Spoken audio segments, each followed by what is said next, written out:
Prvi Gay Pride u Splitu 2011. godine obilježili su sramotni događaj. Povorka je napadnuta te je bilo dosta ozlijeđenih. Povorku je osiguravalo 680 policajaca, a trošak je iznosio 750.000 kuna. Do danas se povećao broj specijalaca, a ujedno i trošak. Organizatori Gay Pride-a nastavit će održavati gay paradu narednih godina. Međutim, Pride nailazi na suprotstavljene stavove, dok se neki slažu s trošenjem novca u svrhu osiguranja sudionika Gay Pride-a, drugi su protiv toga. Ističe se pitanje zašto se novac za osiguranje parada ne bi upotrijebio za medijsku kampanju o pravu svakoga na vlastito poimanje svoje seksualnosti i identiteta.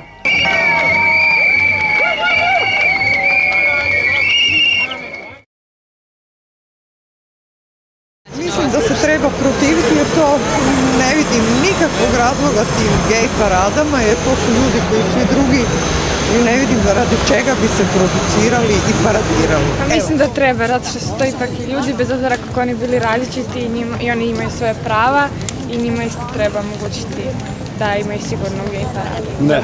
Zašto? Pa zato što ih ne treba čuvati. Dobro. Neka to rade kod kuće, a ne u javnosti gdje su djeca i sve. Bolje platiti moraju da ih štite nego ih kasnije liječiti u bolnici. Šta?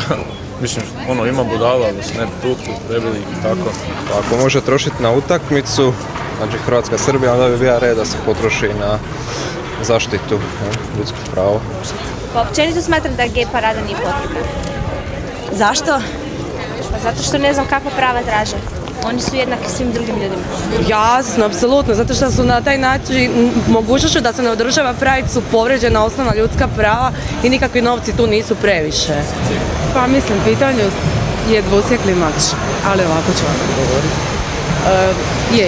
Situacija u zemlji je teška i treba se promisliti prije nego što se potroši bilo koja kuna. Međutim, mislim da su prava homoseksualaca, odnosno da isto tako treba uložiti u osvještavanje ljudi vezano za prava homoseksualaca.